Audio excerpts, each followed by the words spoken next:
Hi, welcome to the Gamesplainer. I'm Jeff the Gamesplainer, and today I'm gamesplaining Sagrada. So, it's been a year since I did my Gamesplanation for Sagrada. What do I think of it? Have I played it? Do I still like it? All those questions will be answered. So, first up, Sagrada has been played about 4 times since I did that Gamesplanation originally. Do I still like it? Yeah, I think I do. Since I did the videos, there has been a expansion come out just recently. I haven't got my hands on it to see what's in there. There's also another expansion which takes it from a 4-player game up to a 6-player game, which I also haven't managed to get my hands on. I do wonder if the game needs that 5-6 player expansion. I'm still on the fence on that one. I don't know the answer. I fear that people stop and think a little bit too much in my presence to be able to answer that well. If you're just playing and grabbing and playing and grabbing, then it's probably a worthwhile one to have. If you're playing with groups that just sit and look and stare and think for far too long, then going up to the 5-6 players probably isn't a worthwhile thing to do. The expansion, I don't know much about it. I do want to get my hands on it because I think it'll give me some other windows to put dice into and another type of die, I believe.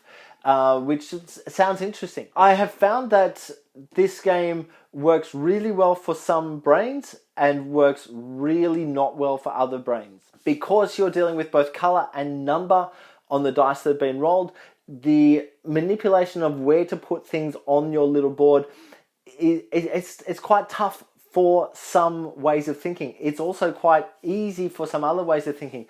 So those of us who think in this logic way of numbers and colors, it's a straightforward game. It works really well, but it's a straightforward game.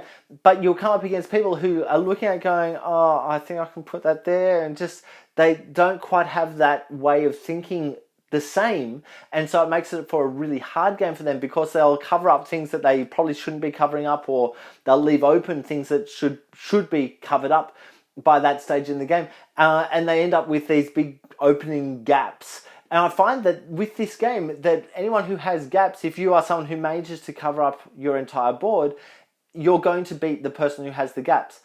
You're keeping your eyes on the other ways to score points is really valuable as well, because if you can keep on track of each of those cards of, oh, this is what's going to get points for that, this is what's going to get points for that, and build towards doing those things, and those things specifically, you can actually get quite some good points out of it.